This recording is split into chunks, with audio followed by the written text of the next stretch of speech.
में है, सबसे पहली बार इसको किसने बताया था, पूरा हो गया है। तो F बराबर हमने पहली क्लास में G m1 m2 upon r square का फार्मूला भी जनरेट किया था। उस फार्मूले में मैंने सार्वत्रिक गुरुत्वाकर्षण नियतांक जी की बीमा नहीं निकाला था, वो रह गया था, तो वो इसमें पहले बीमा हम जान लेते हैं, उसके बाद फिर जानते हैं।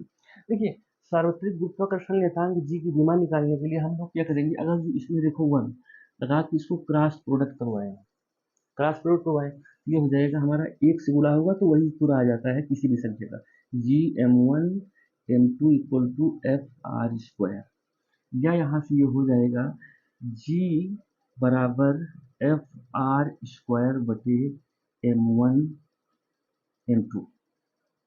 एफ आर बल होता है, बल का विमीय सूत्र क्या होता है, mlt-2, तो उसको हम डायरेक्ट इसमें लिख देंगे कि विमा हमेशा कैपिटल लेटर्स में लिखी जाती है और बड़े ब्रैकेट में।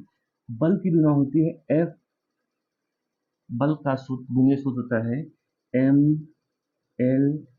mlt-2। आर स्क्वायर, आर एक दूरी है, दूरी को हम एल से लिखते हैं, आर स्क्वायर है इसलिए यहाँ पर मैं एल स्क्वायर लिख दूंगा, एल स्क्वायर, ठीक है ना। m1 m2 एक द्रव्यमान है, 2 टाइम्स है m1 m2, तो मैं m स्क्वायर कर दूंगा, और m स्क्वायर कर दूंगा तो कुछ इस तरीके से हो जाएगा यहाँ पर m स्क्वायर। अब देखो बच्चा लोगों, अगर जो यहाँ से m हर में है ऊपर जाएगा तो इसकी पावर यहाँ पर पॉजिटिव है, ऊपर जाएगा तो निगेटिव हो जाएगा, माइनस। कोई भी पावर को, किसी भी संख्या के ऊपर कोई पावर लगी है, उसको अगर जो हम हर से अंश में ले जाते हैं या अंश से हर मिलाते हैं तो पावर निगेटिव हो जाती है, और प्लस में है तो माइनस हो जाएगी, माइनस में है तो प्लस हो जाएगी। यहाँ पर देखो प्लस में तो ऊपर जाएगा माइनस हो जाएगा, यहाँ से हो जाएगा mlt-2, और L2 ऊपर जाएगा तो m-2 हो जाएगा, m 2 बार है, गुणा में आधार समान होता है तो घातें घटती है, यहाँ से हो जाएगा G equal to m power -1, एक या पावर यहाँ है, दो यहाँ है, दो में से एक घटेगा तो -1 बचेगा, बड़ी संख्या का चिन्ह हमेशा लगता है, तो यहाँ पर हो जाएगा -1। अब L यहाँ पर 1 है, यहाँ 2 है तो L की पावर 3 हो जाएगा, और हमारा हो गया t-2 है तो t-2 ही रहेगा। ये सार्वत्रिक गुरुत्वाकर्षण नियतांक जी का विमीय सूत्र आ गया। अब गुरुत्वाकर्षण बल के उपयोग क्या है, तो गुरुत्वाकर्षण बल वो बल होता है जो दो वस्तुओं के बीच खिंचाव या आकर्षण बल का कारण बनता है। दो वस्तुओं के बीच में जो खिंचाव होता है, दो वस्तुओं के कारण जो खिंचाव होता है, उन्हीं खिंचाव को हम गुरुत्वाकर्षण बल कहते हैं। गुरुत्वाकर्षण बल उत्पन्न होने में वस्तु के द्रव्यमान की अहम भूमिका रहती है, मतलब किसी वस्तु का द्रव्यमान जितना ज्यादा होगा, गुरुत्वाकर्षण बल उतना ही ज्यादा होगा। सूरज का द्रव्यमान पृथ्वी से बहुत ज्यादा है, तो सूरज का गुरुत्वाकर्षण बल भी पृथ्वी से बहुत ज्यादा है, ठीक है। अब गुरुत्वाकर्षण बल के कारण एक होता है गुरुत्वीय त्वरण जी, गुरुत्वीय त्वरण जी, ये गुरुत्वीय त्वरण जी क्या है, ठीक है ना। गुरुत्वाकर्षण बल के कारण, ठीक है ना, ऊपर से कोई वस्तु स्वतंत्र रूप से अगर जो नीचे की ओर गिरे तो गुरुत्वाकर्षण बल के कारण उसके वेग में हर सेकंड कुछ वृद्धि होगी, यानी कुछ परिवर्तन होगा। इसी परिवर्तन की दर को हम गुरुत्वीय त्वरण बोलते हैं। गुरुत्वीय त्वरण उत्पन्न होने में गुरुत्वाकर्षण बल की अहम भूमिका रहती है। एक ईंटा अगर जो मैं 2 मंजिल से गिराऊं नीचे, तो उस ईंटा के जो वेग में ना हर सेकंड में कुछ परिवर्तन होगा।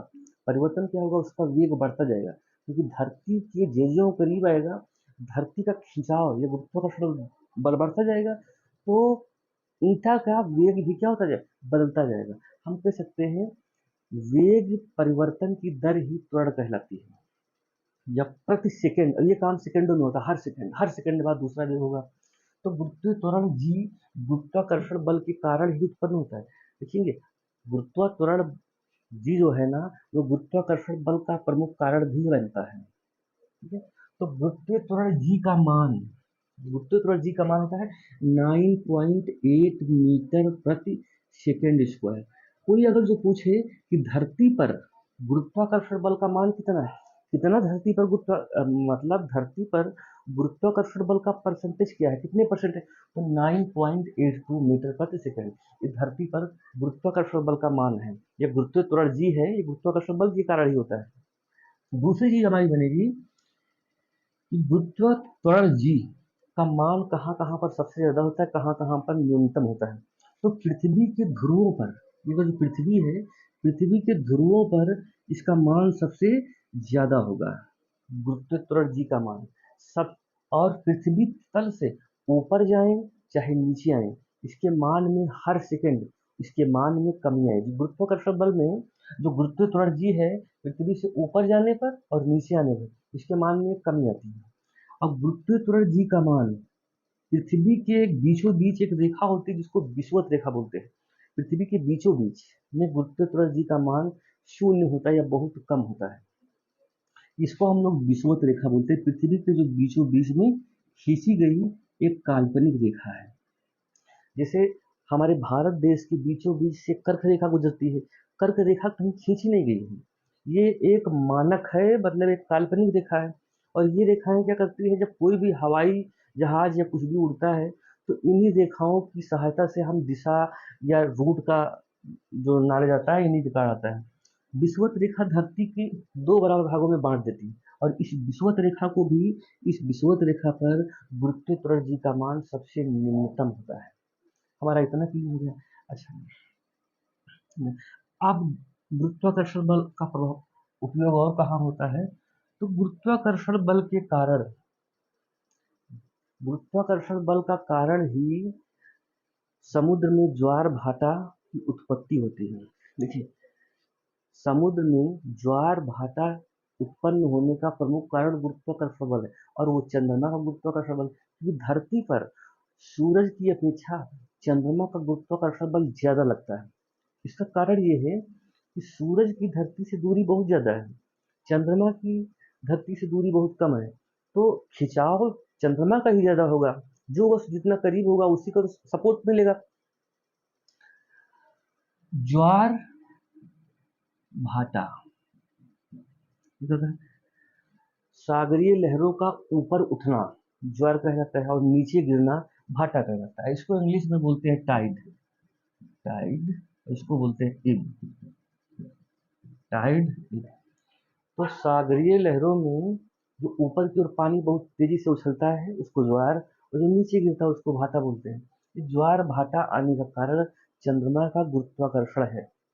दूसरी चीज है, ये ज्वार भाटा सबसे विशालकाय कब आता है, मतलब सबसे प्रभावकारी।